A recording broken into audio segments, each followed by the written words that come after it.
This is Shine 309, presented by Fly Square Media. Today's guest is the owner of Mazter Mindz Media.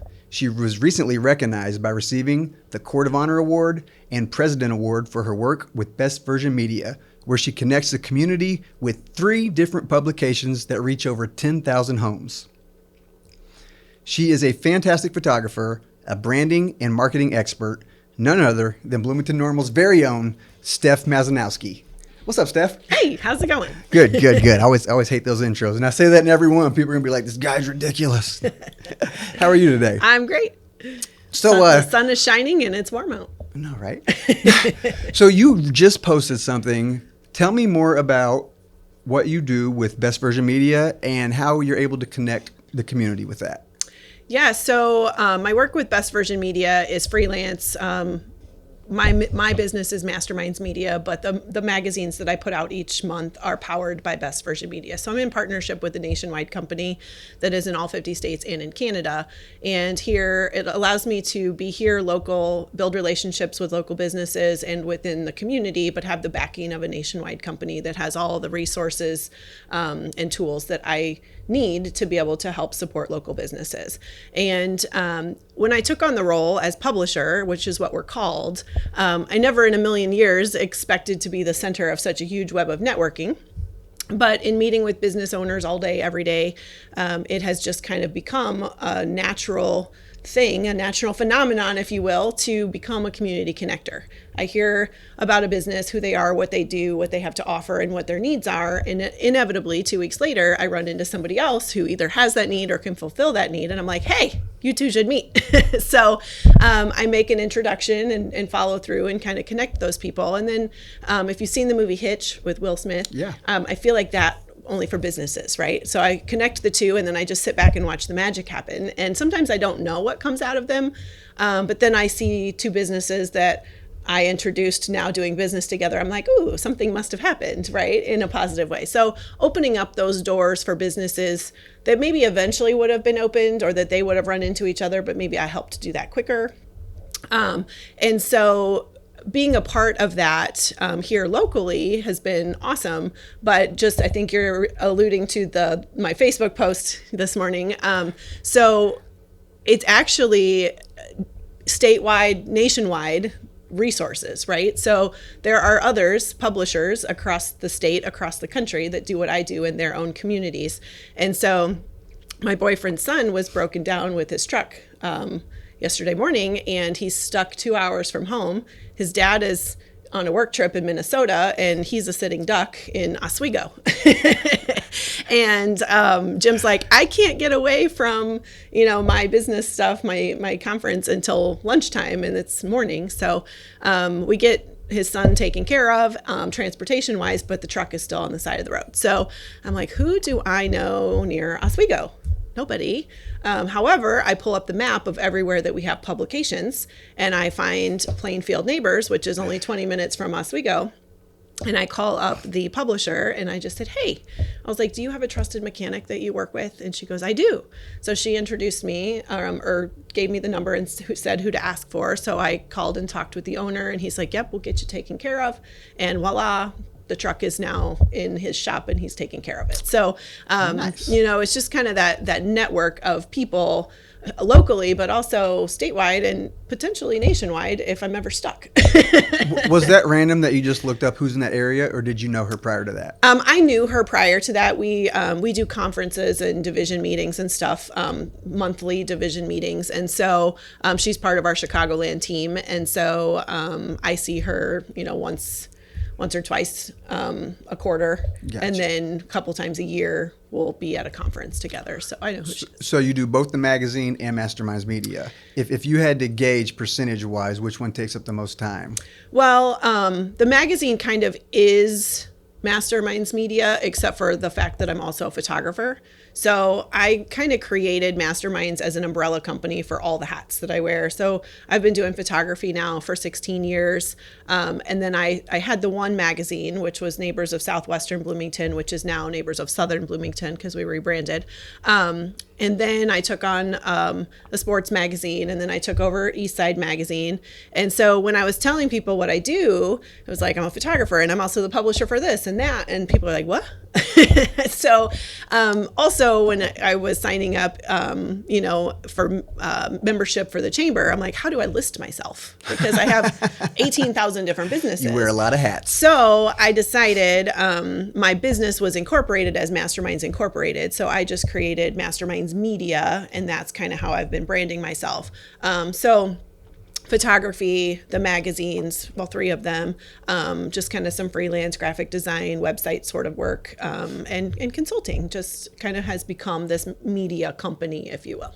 Nice. So whenever you said you rebranded the one magazine, you changed the name. Is that something you can just decide to do internally, or because you're part of a bigger organization, do you have to like run it up the chain and back down, and like do you have to get approval for that, or what's that process like? Nope. It was something that I decided because I added distribution. So over time, when I first launched the Neighbors of Southwestern Bloomington, it was about 1,700 homes, and then I kind of added another neighborhood, and I added another neighborhood, and another over time, and by the time 2023 came around, I'm clear over headed towards Downs. I'm like, well, this is no longer Southwest. Gotcha. So rebranded it to the Neighbors of Southern Bloomington, and it kind of encompasses the bottom half of the town or of the city.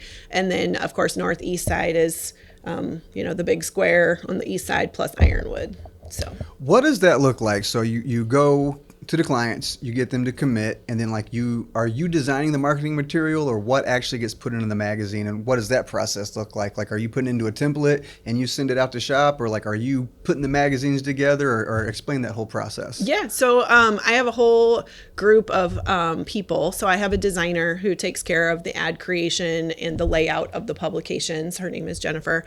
And then I also have, once she basically creates the publication, I have a writer too. So between myself, I write a little bit. My content coordinator, Michael, he takes care of most of my writing and coordination of the content that goes in there. We get it all in. So for example, we're coming up on tomorrow is our deadline for the April issue. We're at crunch time. We're putting everything in. All we see is all of this text, right? Like all of this verbiage with a few pictures attached. And then our hands get chopped off at midnight on the 28th. And it goes into my designer's hands. And so she'll take all of our content, and she'll lay it all out pretty. She's designed the ads and whatnot throughout the month, and she'll lay it all out and send it back to us 5 or 6 days later as a PDF. And then we go through and we review it. And then once we have reviewed it, for any kind of formatting errors, or I try and make sure that the same industry is not represented on the same page, just to kind of spread out the ads a little bit. And then I put my final stamp of approval on it, and then it's printed and it's mailed. So. And then did I gather it's a 12-month commitment? We do 12, 24, and 36-month campaigns. And then say I'm a random business, say Fly Square Media wanted to commit to it, right? Yep. Is it here's my ad, that same ad runs for 12 months, or each month can you run a different promotion, and then can it be catered to a limited time engagement, or? Yep, you can change your ad as frequently as monthly. So you can tap into our design services. That's part of your campaign. So if you wanted 12 different ads during that 12-month period, you could have 12 different ads, and they're yours. So you could use them in any other form of marketing. So we've actually had people who we've created their ad for them, and then they blow it up into a billboard. And Anna from Lamar and I, we work really closely together to make sure that the branding is kind of consistent across all channels, even if it's a channel that we don't provide. Well, prior to you coming in here, I checked out your bio on your website, right? Okay. So I know you kind of did some corporate cubicle work that you weren't too much of a fan of, and you decided to embrace this, right? Yeah. So what led you into this? So you said you're a photographer first, or I gathered you had photography under your belt before you really pursued this. What led you here? Whenever you were young, whenever you were a kid, were you into creating? Were you a photographer, or when did you pick that up? When I was a kid, I wanted to be an astronaut. Nice. What happened with the astronaut dream? It's still not out of the question, right? I wanted to be the first woman in the NBA. Nice. Before the WNBA. That just aged me a little. Did you play basketball in school? I did, yes. Yeah, I played basketball in high school. So anyway, I didn't necessarily know what I wanted to be when I grew up. And when I went off to college, it was like, well, I liked my accounting teacher. I'm good at numbers. I'm good at math. There's accounting. I like to write, maybe journalism. What am I going to do? I don't know. So I just chose accounting. because I really didn't know what I didn't know. And so I knew my sophomore year of college that I also did not want to be an accountant, but I was like, well, I also don't want to go more than 4 years of school. Full steam ahead, get the degree. So I got a degree, and my first job out of college was at Kraft Foods up in Northfield in the finance department. So I worked there for 3.5 years. It was actually a really great experience culturally and professionally and personally. I had like the most growth I possibly could have by going up there. Small town girl going to the big city. I was definitely cultured. But I didn't want to raise a family up there, so I moved back here to town and started working in accounting at Country. I did that for about a year, and accounting for insurance and accounting for food are like night and day. I was so bored. So I was like, okay, I need something different. So then I started working at Nestle. There was a corporate accounting function at the plant here in town. And so I worked there for 3 years. And the common denominator, using an accounting term, was basically that cubicle life was not for me. Like, it turns out I'm a terrible employee. I mean, I'm a great employee, but I just was so like stir crazy in my desk. I hated it that people could tell me like when I could and couldn't take off work, especially when I had a little one at home. I'm like, look, he's sick. Why am I taking time off? Why do I have to, why can't I just go be with him? And so I was traveling a lot, and I also, every job I've ever had, they've replaced me with at least 2, if not 3 people. So like, I wanted something where for the effort that I put in, I was getting paid what I was worth, right? And so I was in a position at the time where I could just walk away. And I'm like, okay, well, what do I want to be when I grow up? Now. So I read the book, What Color is Your Parachute? What Color is My Parachute? I can't remember exactly what the title is, but if you put in what color and parachute, you'll know what I'm talking about. Don't even know who the author is, but it's more of an activity book, and it has you kind of really analyze your work environment, your ideal kind of job, your ideal boss, your all your ideals, and then what is most important to you. And at the end of the day, you're making this flower diagram, and you stand at it like arm's length and look at it. It doesn't tell you what you should do, but it kind of does. And so in that analysis, it was like kids, family, sports, photography, and entrepreneurship. And I'm like, okay, well, let me start my own photography business, and I'm going to focus on kids, families, and sports. And that's kind of the direction that I went.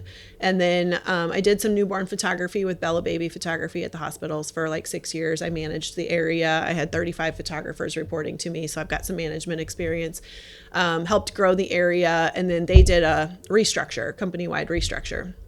I'm like, sweet, I'm not going to have to go to Des Moines, Iowa anymore. Nope. Instead, they wiped out like a few of us middle managers and said, we no longer need you. And I was like, oh, well, okay. So I found myself unemployed. And at that time, gosh, I'd been out of accounting almost as long as I was in it. So if I went back to accounting, it was going to be back to entry level, start all over. And I knew how miserable I was. Like, I literally was to a point where I would sit on the edge of my bed and I would count 3, 2, 1, go. 1, 2, 3, go. 10, 9, like convincing myself to go to work. And I'm like, this is not how I want to live. And so my ex-husband at the time was like, if you're that unhappy, quit. And I'm like, okay, well, financially, how is that going to work? But he had just gotten a new job, and I just had to bridge a gap. And so I walked away from accounting and started my photography business, and did all of that. But then as I was unemployed, I'm like, all right, now what? So I still had my photography, but I needed like a big girl job, because at the time then I was divorced and needed a lucrative income. So I was on Indeed, and I found this opportunity to become the publisher of a magazine. And I'm like, okay, what does this even mean? Sales. I talked to the woman, her name's Shelly. She's the kind of the hiring manager. And we had a really great discussion just about the role and what it would mean. And I'm like, well, can I also do the cover photos? Because we put a family from the neighborhood on the cover. She's like, I don't see why not. None of the other publishers do, but if that's a skill set you have, why not? And so I was like, okay, well, if I can also do the cover photos, I'm in. And so I hopped in and just never looked back. And this is almost, May will be 8 years. I was just going to ask how long you've been doing it. Nice. Yep. So this will be pretty close to as long as I was collectively in accounting. Is the cover photo thing, is that your own initiative, or do all the magazines do the cover families? Yeah. So all across the nation and across Canada, we that's kind of our shtick, if you will, is to put a family from the neighborhood on the cover. So that way when it shows up in the mailbox, people are like, oh, wait, I know these people. They walk their dog past my house every day, or that kid goes to school with my kid. So finding families across the community, they don't have to be, business owners or anybody that has huge significant importance, because everybody has a story, right? So, and everybody's like, oh, my story's boring. But then by the time we write the story, I'm like, no, I love your story. Your story is actually really interesting. So it's like who they are, how they met, what they do for fun, where they like to vacation, what the kids are up to. And you can ask those same questions, but everybody has different answers. So everybody's story is different. But we just coordinate a family photo for the cover to kind of support the story. I think it's funny you say that, because some of the people I've talked to in here share outrageous stories. Yeah. And some folks have outright told me, I'm boring. I don't have those fantastic stories, right? And I'm of the belief that, just like you said, if you start asking questions, everyone has a story. Yeah. And in their own way, everyone's interesting. And people have this weird curiosity, right? Just like you said, maybe you haven't seen someone for 10 years. And you're like, oh, I went to school with this girl. You're going to be curious, what's she been up to? And you're going to read about their story and what they've been up to. So, yeah. So it's neat that you can fill that need. Yeah. Yeah. And it's fun. We actually had one, we ran their story, and his mom lives in a completely different state. I think out west in Utah or something. And she got a call from a relative that said, hey, does your son live in Bloomington Normal? And long lost relatives, right? And she's like, yeah, he does. She's like, well, I just got a piece of mail that has their picture on the front, and I didn't know that we lived in the same town. That's really neat. So it brought together long lost relatives that didn't even know that they lived in the same town. I'm like, that's kind of cool. So. Well, I always say the internet makes the world smaller, but it sounds like your magazine's making the world smaller too, yeah, huh? For sure. And I don't want to make this whole thing be about the Best Version Media show. You know what I mean? I could talk about it all day. How long has it been around itself? 2007. So do the math. No, I got you. Pushing 20. 18 to 20. Pushing 20 years. Yeah. All right. Nice. Yep. Nice. And then, so they're a national brand. They're in all the states. You said 50 states plus Canada. Yep. And then when you were nominated for the awards recently, did I see you went to Texas for one of them? Dallas. Yep. We had our conference in Dallas just recently. Had you ever been to Dallas before? I've been to Dallas for other conferences for other businesses, but yeah, that was the first time. I was born in Fort Worth, so when I saw Dallas, I was like, hey. No. Okay. Nice. Yes. It was nice. But when I was down there, it was cold. Oh yeah, not quite Midwestern cold, but no. it definitely gets cold. Well, it was that week that it was frigid here, and it was down to the 20s down there, and it had snowed the week before, so there was still snow on the ground in places. So I was I'm not a fan of the cold, but when you go to climates that it doesn't get cold, the bugs get real bad and real big, so at least it kills the critters up here. That's true. This is true. So I want to hear more about Mazter Mindz Media. Besides the magazine, what other services do you offer, or what all does that entail? Well, it kind of has turned into just kind of a case by case. Hey, I can help you with that. My skill sets are pretty broad. Whether it be, I don't do a lot with accounting or numbers. I try and steer clear of that. Let's get clear. But I have the business knowledge, right? I have all that business background and all that marketing, all those marketing classes. So I have the business background, so I can kind of take a consultative approach to just what are you having trouble with, or what is your biggest challenge? That's my favorite question for businesses is what's your biggest challenge? Because even if I can't personally help, I now have a network of people that I could probably point you in a direction of somebody who can. And so there's consulting just in conversations and brainstorming strategy sort of stuff. And then I also, I've by no means would I call it professional level, knowing exactly what I'm doing, but I have an eye because of my photography for graphic design, website building, things like that. So on a small scale, if somebody just needs a very basic website, or if somebody just needs some social media support, I can do those things. So I have a few side gigs helping people with their social media, with their Facebook posts and stuff like that. And I just create in Canva. It's nothing super fancy. But for a business owner, it might take them 20, 30 minutes to crank out one, piece of one post. And I'm like, boop, boop, boop. Okay, 5 minutes, and it's just second nature to me. I can almost do it in my sleep, and I kind of know spatially what looks good and kind of what fonts and stuff. So that's kind of just some side work. And then of course the photography as well. And so when I sit down with businesses to pitch advertising or just to talk, it comes out that I'm also a photographer. I do a lot of real estate photography. So I do listing photos for real estate agents, and it just kind of all intertwines in my day. So I might have a business meeting, talk about the magazines, and then go photograph a house. And then I might do some headshots, and then I might go meet somebody somewhere on site and do some branding photos and catch their team in action. And then I might go do another business meeting. And then in the morning when I wake up, I'm editing and cranking out some photos, and then I go and do it all over again. But no 2 days are the same. So Mazter Mindz Media has kind of just become this, like, I don't know, intertwined career of marketing, sales, photography, consulting, graphic design, business. It makes sense, and I can see that too, that you offer those services. You're in that space and you know it. You're touching all these different businesses for the magazine anyway. Yeah. And then when you talk to them and in conversation, you say, well, what are you struggling with? And you're like, if you can wear that hat too and help them with that need, why not? Yeah. Yeah.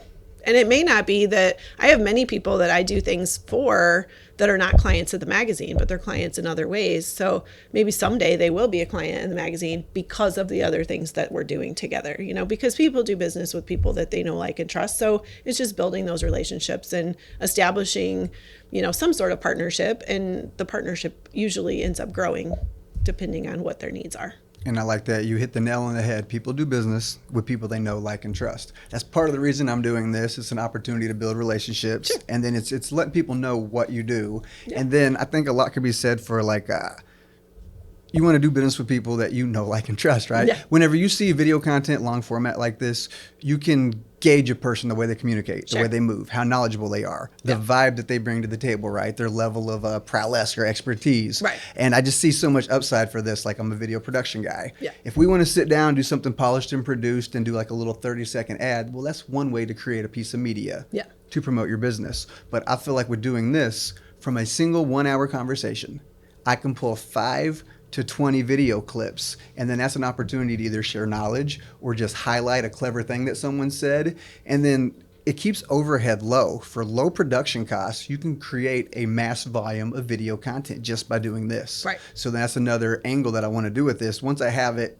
and I know how to do it and I have the data, then I would like to shop this around. Right. Say, I can do podcasts for y'all, and then look at this upside. Right. It's not a $5,000 single video. For much lower overhead, you can saturate your social media or your different marketing distribution networks with all of this content you create from one long format piece of content. Yep. So I see a lot of upside to this podcasting. Yeah, definitely. Yeah, well, and it does come down to like practice what you preach, and also content is king, right? You and I have talked about that before, is when it comes to marketing, people's buying behavior has changed, right? If you think about how you decide whether or not you're going to purchase something, it's not like it used to be. Now we have to see it, and see it again before we even know we saw it. I know, right? And then we finally realize that we're seeing it, and we're like, I don't know what that is. And then it's not familiar, so you graze over it, and then you see it and see it and see it again. You're like, okay, now I've seen it like four other times. What is this? You become curious, so you Google it, you ask Siri, or you ask Alexa. So you have to be in those online places.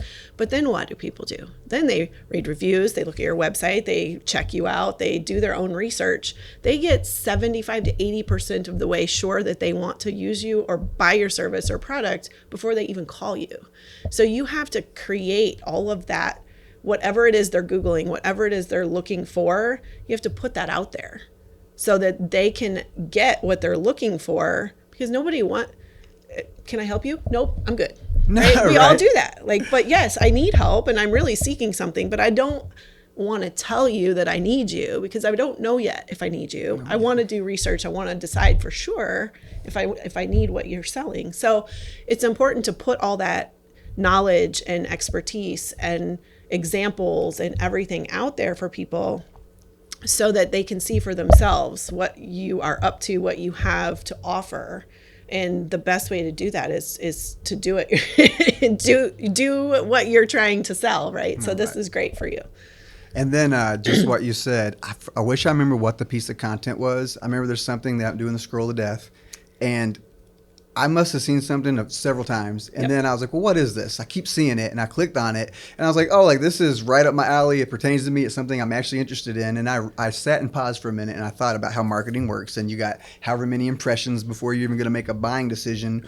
How many impressions did it take before I even took an extra second to look at it and go, oh, this actually is something in my wheelhouse and something I'm interested in? Right. And I wish I remember what it was, but I literally saw it several times. I saw the impression of it. I just saw the thumbnail. I just kept scrolling past it. I don't care. And then one time I just saw it again. I was like, well, what is that? And I looked, I was like, oh, this is really interesting. I should have looked at it 6 times ago when I saw it. And then another example is I had an opportunity to have a meeting with somebody, and they had some national recognition and they were on TV, and I was like, well, this is interesting and exciting. Yeah. So then when I found that out, I was like, I wanted more. I wanted to know who I was going to go have a meeting with. So then I did a little bit of homework. I was looking on their website and I Googled them, and then I tried to find as much information as content, because kind of just what I said, I wanted to see how this person communicated. Am I going to be intimidated, or is it going to be like, oh, just somebody I can bro it up with? Or like, I was very curious about who I was getting ready to go sit down with, and having that content, having stuff available helps you engage and helps you make those decisions. Yeah, definitely. All right, so maybe it's too general of a question, but like, is there general marketing advice you can give for somebody, or is it basically go back to that when you're having that conversation, like what challenges are you facing, and then you kind of got to cater that answer depending on the individual need, or what are the best ways that people can go about marketing their services or products? Yeah, I mean, there is a general answer, but you're right, it does come down to each individual business's needs, who they're trying to target. So there's not like a once like blanket answer for no one size fits all. No, there's not. It's custom. It's definitely custom. So, but what I always tell people is think about who your target audience is. Who are they? Where are they hanging out? And what media are they consuming? That's where you want to be, right? So, a very like extreme example would be if you're trying to reach old people, you're probably not going to catch them on TikTok. I mean, maybe Cool Granny's out on TikTok doing her thing, but the masses of that audience are not consuming TikTok, or they're not hanging out on TikTok. So another example that I always give with my sports magazine is if you're doing the sports magazine and you're trying to reach families with kids, like do that, but then maybe grab the billboard out by the pony fields, because that's where those eyeballs are hanging out. So those are kind of a couple of examples. But what I always do coach from a general perspective is you can't do just one thing, because chances are you have an ad on the wall that is like behind the person, right? They're not seeing it. So I don't know if you were in the Lunch and Learn, the business ed at the chamber when I did it a year or two ago, but I put my logo on the wall. Were you there? I don't think I caught that one, but So I've heard your spiel before about looking at multiple directions. So I had just changed my logo. I had just kind of rebranded and changed my logo. So I used my logo and I printed it 4 times on a piece of notebook paper, and I basically took it and I taped it to the back wall. And I said, I just placed an ad, who can see it? Obviously nobody could see it because everybody was facing forward. And then I strategically placed it on the left wall or the right wall, whichever, I don't know, right, left. Like Wizard of Oz, put it on one of the walls so some people could see it, but some people couldn't, right? And I said, I just placed a second ad, who can see it? Some people raised their hands, some people didn't. I put it on the other wall so more people could see it, and then I put it on the front wall. But the whole point of that was, like, no matter which way I'm turning, I can see at least 2, if not 3 of those ads. If I just had it on one wall, it was never seen. Right. And so the importance is to pick 2 or 3, if not 4 things. And it doesn't have to be expensive things. It can be your t-shirt. It can be your car wrap. It can be whatever, just touch points so that your brand becomes familiar. And it has to be, though, where those people are hanging out. Because if you're trying to reach the south end of town and you have a billboard on the north end of town, well, you're not reaching the right people. If you're trying to reach old people and you're on TikTok, you're not in the right spot. So it's figuring out where those key places are that your target audience is hanging, and do multiple things. I think I drew my own conclusion. I've tried to inform myself and educate myself more. I used to just be the guy that could produce videos. But now I want to, again, kind of like what you do, I want to be a problem solver. Well, if I have relationships with different organizations and companies, right, I don't want to just be the one-stop or one-trick pony and be like, I can produce a video for you here, have a nice day. I've said that before. Right. I want it to be, well, then how do you want to distribute it? Or like, then go deeper into that conversation. What are your goals? Who are you trying to reach? Where do we need to put it to make sure we're reaching those people? Right. And then I've heard your spiel and I've done my own research. And I almost even want to take it a step further. And I say, I got this marketing bubble, right? Mm-hmm. That we live in a 3D world. We're complex, three-dimensional beings. You can't even necessarily go 360 degrees. You got to think spherically. Right. So I say 6 places minimum if you have the bandwidth to do it. Right. So that way you got it in front of you, behind the person, on each side of them, and then above them and below them. Yeah. So that literally any direction that they're looking,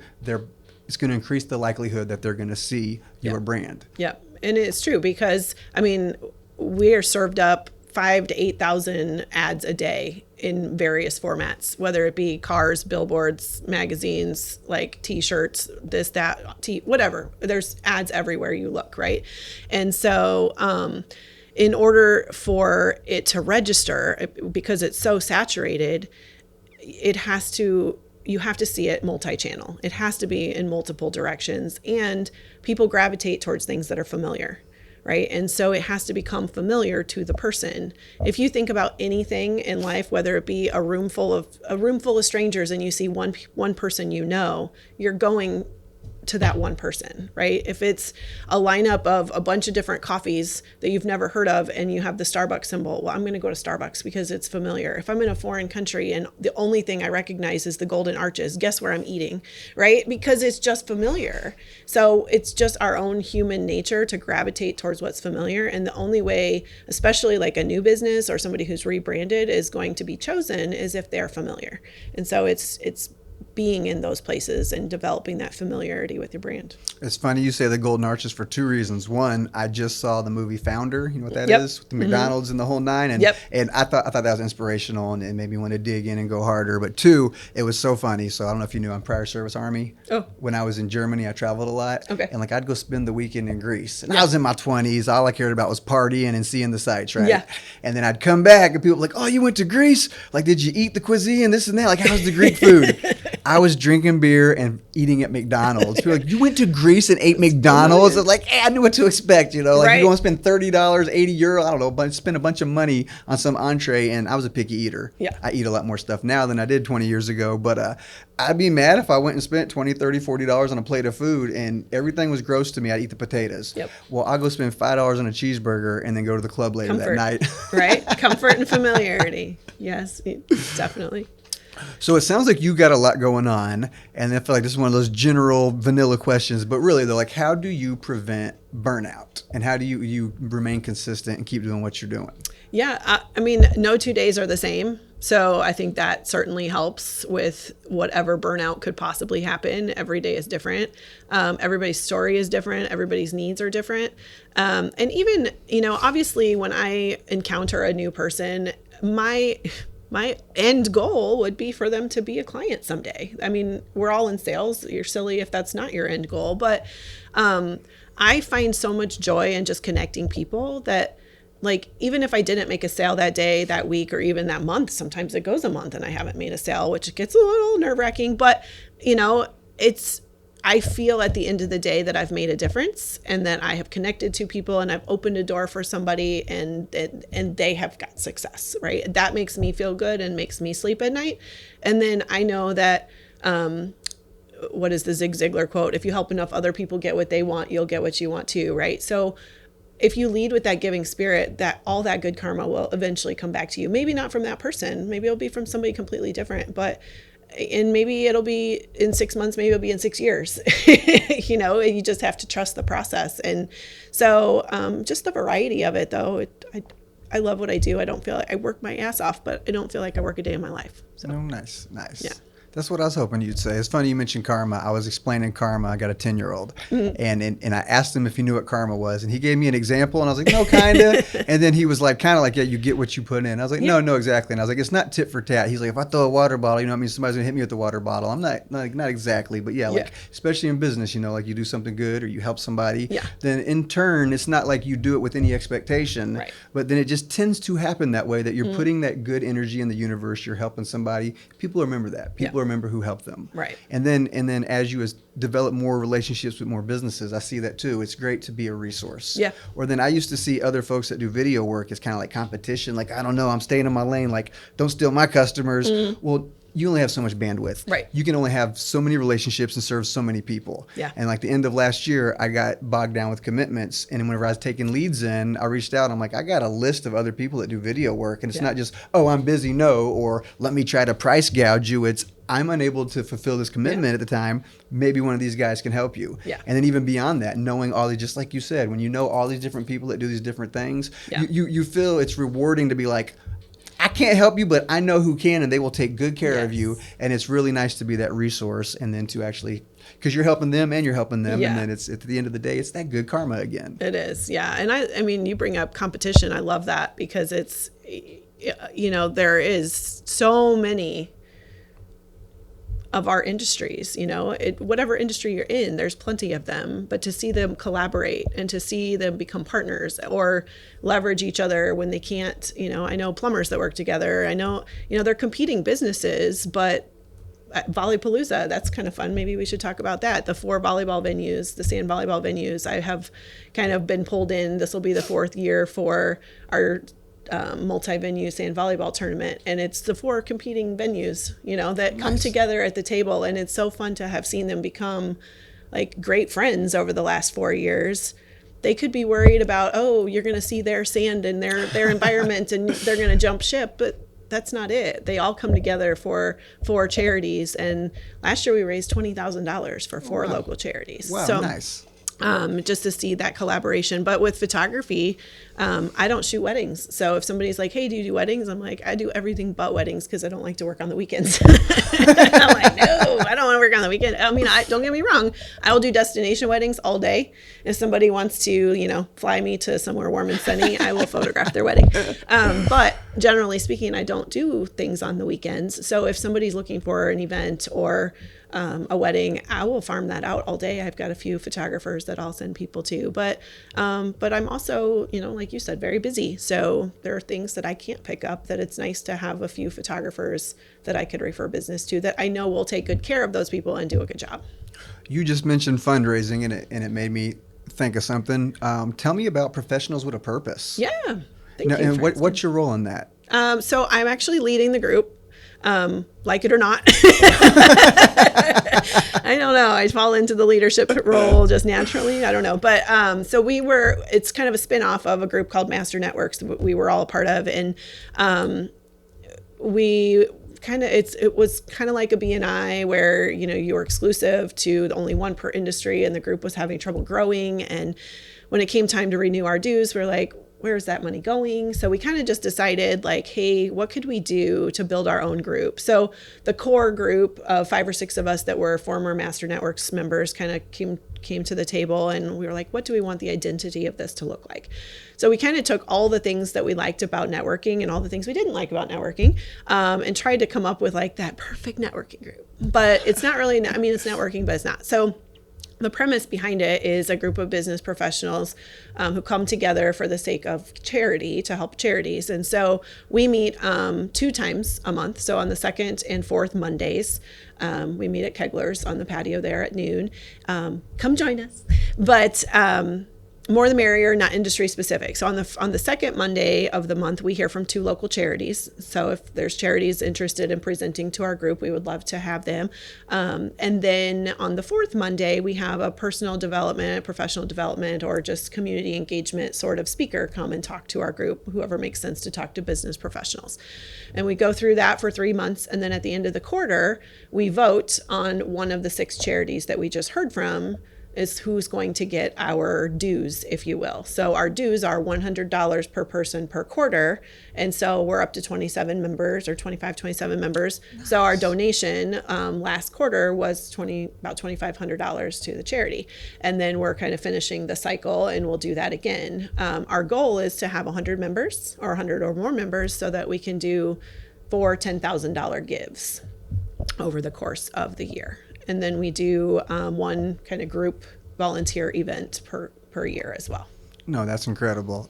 I like that group. I like what you're doing. I feel like there's not the pressure and the requirement to show up. It's come when you can. Yep. And the fact that you're giving back, and it's not like pay your dues and it's going to pay administrative cost in Jersey or something, right? Like you're actually giving back to the community, and that's fantastic that y'all pivoted and did that. Yeah. So we're having a lot of fun with the group, and then organic networking just happens because you're there, you're meeting people, you're talking to people, and you're like, oh, you do this, you do that, and then kind of take it offline for separate conversations. But it's a lot of really great networking that happens. I hate to completely change gears, but back to the magazine and back to Mazter Mindz. For sure. How do you, from business professional to business professional, entrepreneur to entrepreneur, I'm curious, how do you generate new leads? And I get it, all things we've said, right? You're networking and your different methods, but so you're a marketer who markets for other people who are looking for leads. How do you yourself generate new leads? Yeah, so a variety of different ways. I'm always looking, right? I don't say I'm always working, but I'm always on. I'm always tuned in. So if I see something that I'm like a logo or a shirt or a car grab or a billboard or something on the radio that I'm like, ooh, what is that? And then I either screenshot it, take a picture, or jot it down. Then I tuck it away till Sunday. But throughout the week, I might have 40 or 50 new things that I saw that I'm like, ooh, what is this? I don't know. So do you take notes, and at the end of the week, you'll have 50 different companies, like, I need to reach out to them. And then how does that outreach look? How that outreach looks, I'm glad you asked, because that is, who do I know that might know that person? Nice. Because I try to warm it up, right? And so I leverage LinkedIn. I'm a huge LinkedIn fan. I'm on there a lot. Follow me. But so I will get on LinkedIn and I will see if that business or that person or whoever might be on LinkedIn. And then I may not necessarily connect with them right away, but on LinkedIn you can see who your mutual connections are. And I'll look through who the mutual connections are and say, we are mutual connections with this company. And I'll call you and I'll say, Dylan, how well do you know these guys? Could you introduce us? And then I will rely on my network to connect me to this new person. What it does basically is it warms it up and you vouch for me, right? Because you are recommending that I meet that person, suddenly that person's like, well, at least meet them. And then once I'm in front of them, it's a lot warmer than just picking up the phone and cold calling. For sure. There is that, especially for ones I can't get to. I will cold call, but it's not our favorite thing to do as salespeople. I also just drop into places, like, hey. What if they got the no soliciting sign on the door? If they have the no soliciting sign on the door, I just pop in and I have a cute little box. It's got now and laters and Smarties in it, and there's a little note. Now you butter them up with candy. Okay, it says that's the move. It would be really Smarty. We would be Smarties if we grabbed coffee either now or later. Nice. And I'll just drop it off, and I just say, hey, can you leave this with Dylan? And then I leave. Do those convert? How many coffee dates do you get? Sometimes they do. I'll call a couple days later. Hey, did you get my gift? So I mean, I'm not there to sell. And I think that's the key is nobody wants to be sold to. Nobody wants to be sold to. Even when you're sitting down in front of somebody doing a presentation, it's not about selling. It's about solving problems and getting to know people. And so it's funny because I don't consider myself a salesperson at all. I mean, I try not to come across as salesy, but maybe I do to some, I don't know. But I just want to know how I can help. How can I help you? And so my intention when I stop in to talk to people is not so much hey, I want to sell you right this minute. It is I just want to make another genuine connection. This is an industry that I'm not connected to and don't have somebody to refer to this industry. And I want to develop a relationship. So when somebody asks me hey, do you know a Dentist. Now I know one, All right? I mean, I know a dentist because I get my teeth cleaned every 6 months. I was just throwing one out there. No, nice.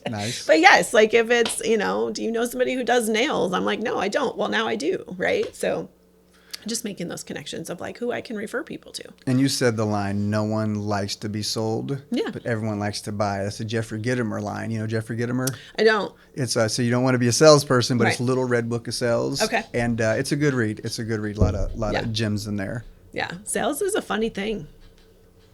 Where have you found the most significant growth occurs? Growth. I mean, growth it's a Maybe long game. that could be personal and or business or like Yeah. anywhere outside your comfort zone, or just, I know that's a random and that's a corny question, but I was just curious if there's like some place you're like, no, like I really buckle down and whenever I do this, I see significant returns, or if that's a tricky question. I think it's a long game and it's consistency. I don't know if that's the right answer, but that's what I'm going to say is growth comes with consistency, because you can try and step on the gas and go, and you might get like, a couple sales or you might get some progress. But then if you let off the gas, it takes a lot to get the gas going again, right? But if you're just going the same pace all the time and don't stop, you have like a continuous, it's not peaks and valleys, it's just a continuous growth. And for me, like growth comes from listening to like audiobooks. The car is my university. The plane is my university. So when I go to these conferences or when I am driving to our, division meetings or things like that, I'm not necessarily listening to music. I'm listening to an audiobook that has something to do with marketing or sales or networking or whatever it is that maybe I'm going through, maybe self-help even, just kind of getting your mind right and having that consistency. But I think it's also in the follow-up, right? Because when it comes to sales, I don't know exactly what the statistic is, but like about 50% of the people make one connection and stop with a prospect. They heard no and they're done, shut down, right?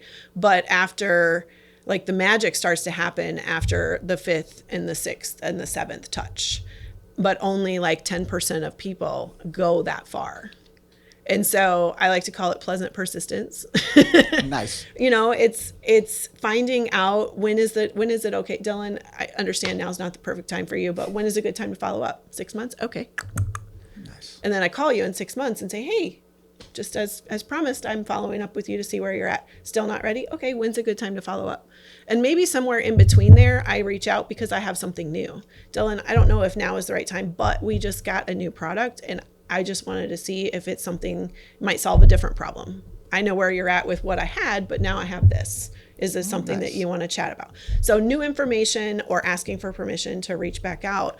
And it's just the consistent touches and being in front of people, like in networking environments. I see people, I don't have to talk to them about becoming a client or selling to them every time I see them. They see me. They know. They remember. They know what I do. And if they need me, they'll reach out. But just seeing me is a touch, right? Just seeing me is a touch. Me liking something on Facebook is a touch. Me saying happy work anniversary on LinkedIn is a touch.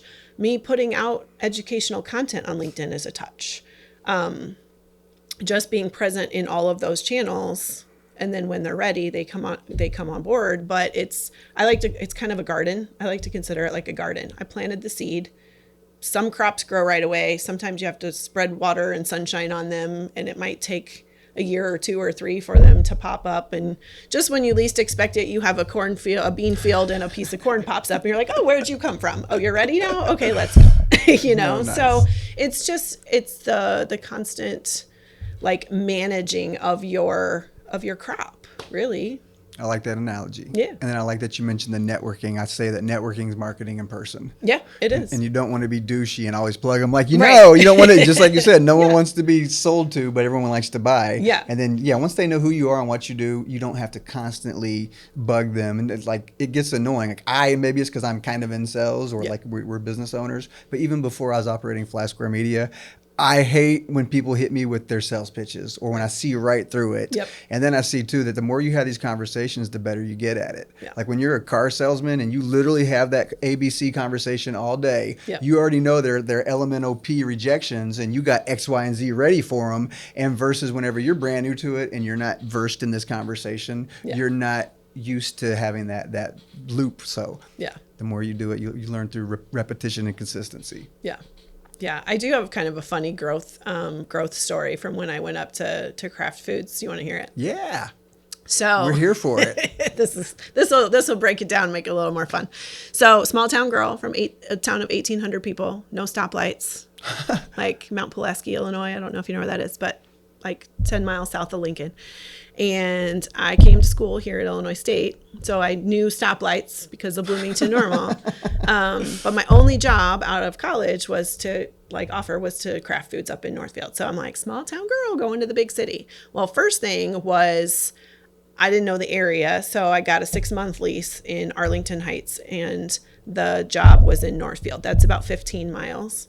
Well, up there, 15 miles does not equal 15 minutes. It was like an hour, sometimes an hour and 15. On a bad day, it could be an hour and a half to work or back. I'm like, okay, thank God that was only like a 6-month lease. So I moved a little bit closer, blah, blah, blah. Anyway, the fun part was my second or third day working there. The first 2 days, my supervisor took me down to the cafeteria for lunch. And so we were chatting all the way down to the cafeteria. Like, I don't know, this is a big headquarters, Kraft Foods headquarters, in Northfield, bigger than any building I've ever been in. And I'm just like walking through the hallways down to the cafeteria. And the first day that I had to go to lunch myself, I'm like, I don't know if I remember how to get to the cafeteria. This is before GPS and all that, right? I'm old. I'm real old. Not really, but it was just 2002. We didn't have GPS. Oh, right. I mean, maybe a TomTom, but I didn't have one. Where's my Garmin? No. Right. So I was like, well, I'm walking through the halls and I see an exit sign. And I was like, oh, there's the parking lot. I think I remember where I parked my car. So I got in my car and I drove like about 10 minutes that way. And I was like, I don't see any restaurants. So I turned around and I'm about 10 minutes the other way. And I still didn't see any restaurants. I'm like, crap, I don't want to get lost. So I found a gas station and I went and got a Mountain Dew and a Snickers. And I was like, by now my lunch hour is probably about over because I meandered the hallways and I drove 10 minutes and 10 minutes and 10 minutes. I'm like, whatever. So I just went back to work. I'm like, all right, I have to find some friends so that I can do lunch, right? And this is like way before Steph was good at networking. So I'm like, do you want to go to lunch? Like, I don't know anybody. So my first group lunch was like a melting pot. Literally, like an Indian woman, a Chinese guy, like just a melting pot of like Chicago people all at lunch together. And we were conversing and they were like, well, what are you? I'm like, what do you mean, what am I? Like a white girl?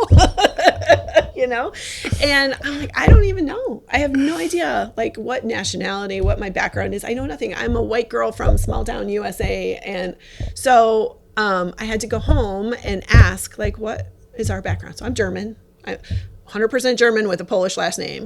It's my ex-husband's fault. So my time, we were talking about growth, my time up there, like I said, I was completely cultured, both professionally and personally, grew like so much just being up in that area. That I never would have experienced had I not, gotten out of the small town or even out of Bloomington Normal. I mean, we have kind of a little melting pot here, but like nothing like Chicago. So definitely cultured and personal and professional growth up there. Nice. Well, speaking of personal growth, just to change gears a little bit, when you're not marketing, when you're not branding, what do you do for fun? You mentioned volleyball, or what's Steph into? Yeah, so volleyball, I have played volleyball since 7th grade and pretty much haven't stopped. I did take this winter off because I'm nursing a bad shoulder. I'm hoping it's ready for the spring so I can get back in the sand. But sand volleyball, I'm usually at Gill Street playing volleyball every Thursday and sub on other nights if needed. I am a huge camper. I'm 6 months old in a playpen in the tent is when I first was camping. So I'm definitely an outdoorsy sort of person. During COVID, I said, hey, if I can't travel, I'm getting a camper. So I got a camper and a truck to pull it. Nothing fancy, but used truck and used trailer, and I camp every chance I get. Nice. It's nice what I do. I can do from the camper, so I have my little hot spot, and it's not uncommon for me to take Friday and go work from the camper, and then enjoy Saturday, Sunday, maybe even Monday, and then get back in the field here back at it in Bloomington on Tuesday. But try and do those extended camping and boating trips. My boyfriend has a boat. I have a camper. I can back a trailer, so it works out really great. Where's your go-to camping spot around here? Usually we're in Clinton, so Okay, nice. because the lake is right there too, so we can take both and just plop the boat in the water. And You like that warm radioactive water? it's actually funny because depending on it's almost like choose your own adventure on that lake. Like if you want cool water, you go to the one side, and if you want to be like towards the evening, we like to watch sunsets over the water. So of an evening, we might gravitate closer to the warm water. But it's nice because it extends the boating season a month or so on each end. I mean, there was one year we were still floating in the water. I kid you not, it was mid-October. Nice. But the water was 75 degrees outside, and the water was like 80 or 85 still, and we're just chilling in October with the pretty leaves around us. Have you seen any three-eyed fish? Nope. And I've been swimming in that lake since I was a baby. So, and I'm knock on wood, turned out just fine.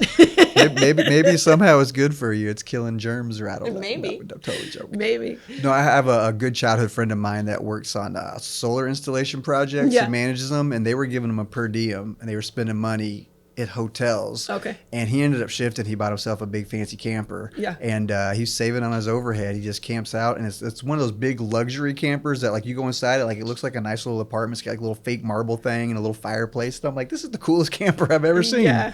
No, mine's not that fancy. I barely spend any time in it because I enjoy being outside. I'm in my purple hammock and sitting by the fire or on a walk or whatever on the water. But then outside of that, I'm definitely, my activities are definitely more warm weather things. I get kind of like that seasonal affective disorder in the winter. So because I'm not a skier, I don't like the cold. But I'm excited about it being warm out, getting kind of back into the spring and back into camping. My son plays football, so he's going on to play collegiately. So that'll be Where's an he adventure. playing at? He's going to play at Indiana State. Is that D1? What D is that? Yep. Small Nice. school Good D1. for him. Wow. So that's our exciting news. But I've enjoyed all fall long watching him play football at Normal Community. And now we get to watch 4 to 5 more years of football. So that's exciting. Wow. No, that's really exciting. Like I've, meme life, read somewhere that like just be grateful that you get to play like such a small percentage after high school, Yeah. even get to play again. And so to be at that D1 level, that's incredible. Yeah. And it's actually kind of fun because he didn't start playing football until his freshman year. Oh, good. We were we watch football. We don't play football family. And he begged and begged and begged. And I said no. The joke is I said no 100 times. And on the 101st, I finally caved. And actually now the joke's on me because now he's got a scholarship to play. So, No, that's but fantastic. he just poured himself into it. And as much as I didn't want him to do it, I more than secretly, I outwardly love watching him play. So he plays. So he was recruited as offensive line right tackle. But then his entire senior year, he played offensive line right guard because one of his teammates had never played football before. His senior year came in, big guy, but just didn't know the game real well. So Braden kind of like played alongside of him to coach him through every play. So he played right guard and a little bit of left tackle. So he plays, he's kind of versatile on the line, offensive line, big man. That's fun. 6'4"-ish, 6'5"-ish, 270, big man. I can only imagine playing at that level, especially then in college. My kid played the Pee Wee JFL. Yeah. And it's so exciting just watching him out there, and it's fun. Yeah, it's fun to watch him. Are you guys NFL college football fans? We're Bears fans through and through. And we mentioned Texas earlier. Someday, maybe they'll be good again. they will. It goes in cycles. So you mentioned Dallas, and I don't know if we're on camera when I told you I was born in Fort Worth. Oh yeah. And so I'm a lifelong Cowboys fan. Okay. And me and Nick Hibbs got into this. We talk football a little bit, Yep. but and it's you play your division, folks, and you play in your whatever it is. See how well versed I am in football. But we play the Bears this coming year. Okay. So depending on how the chips fall, I'm planning on going to catch the Cowboys and Bears. That'll be fun. Yeah, it was actually kind of funny because his entire high school career, I have been sidelined for the football games. I get a media pass because of the sports magazine. So I have IHSA pass to be wherever I want to be down on the field. And so when he got recruited to play, I told the coaches kind of jokingly, I was like, you have to understand, I was like, I can only watch football games. I only know how to watch football games from the sideline through the lens of a camera. And they're like, so you need a sideline pass? I'm like, maybe. So I don't know if it's going to happen. But even if I, have to watch from the stands, I enjoy photographing the game and just kind of, it's a little easier to watch through a lens this big than to see all the action. It makes me nervous. Okay. Like, oh my God, there's a hit. Oh, ow.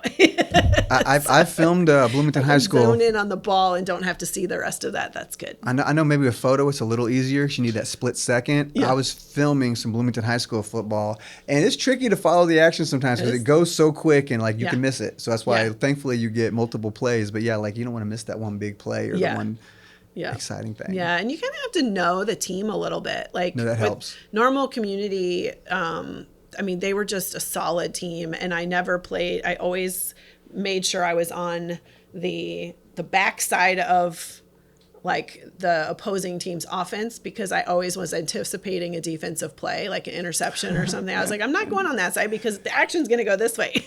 So just knowing kind of a little bit about the team helps kind of anticipate where the action's going to be. So I was in the right spot at the right time for a lot of interceptions and defensive touchdowns and things just by making that choice. So it's kind of fun. So are you holding out to see if you'll get to be on the sidelines in Indy or? If I get too great, if not, no biggie. Yeah. My lens, I can sit on the lower part of the stands and still get decent shots, but it would be fun to be down there. What lens do you got? 200, 300, 170? I like to shoot with the 70 to 200, nice. 2.8 on the field. But if you get too much closer than that, you can't get the action. I'm getting the portrait of the action shot. Yeah, you're getting the sweat, but you don't know what's happening around you. Gotcha. So I guess, and you got that variable focal length, so you can rock it. Rock it back and forth. Yep, for sure.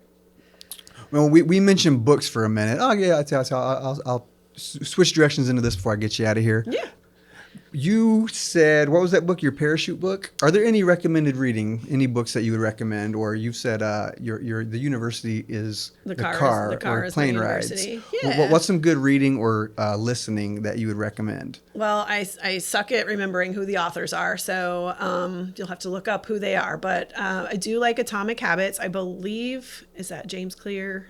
I know the book, but I don't know the author. I don't know the authors. Anyway, look up the author. Atomic Habits is great for just any business professional. It's just kind of getting into that routine and the consistency and the, it's not so much about the big end goal because that seems so far away. It kind of could be like, I want to lose 30 pounds. Well, yeah, that seems like a really far stretch and almost impossible at this moment. But if you bite it off into a really small task, such as put on your shoes, like if I put on my tennis shoes every single day, then the next step, in the next step in this. So making the habit, the small piece that's easy. So I do like that book, and I've gone back to that one multiple times when I feel like I'm in a rut. I just need to get back to the basics of habits, and it's all about choosing good habits. Another one is called The One Thing, and that's kind of similar, a similar sort of, I guess, premise to narrowing in on one thing. What is the one thing that I could be doing right now that will help me get to that end goal? And so if you break it down into what is my 5-year plan and how do I get to my 5-year plan is to do this annually, and to do this annually I have to do this monthly, and to do this monthly I have to do this weekly, and to do this weekly I have to do this daily, and to do this daily I have to do this right now. So what is the one thing right now that I could and should be doing that will ultimately get me to that 5-year thing? So I really love that book too, because it really narrows you in and gets your focus. When you mentioned Atomic Habit, I think it was kind of recently published. Mm-hmm. I'm familiar with it, but I haven't read it. I actually a couple of years ago back read The Power of Habit. Okay. Which I'm like, they're both habit books. They got to be similar, right? But they're probably got different nuances or different details. But the big takeaway I got, not big takeaway, but the interesting thing in Power of Habit is it actually explains how habits are formed.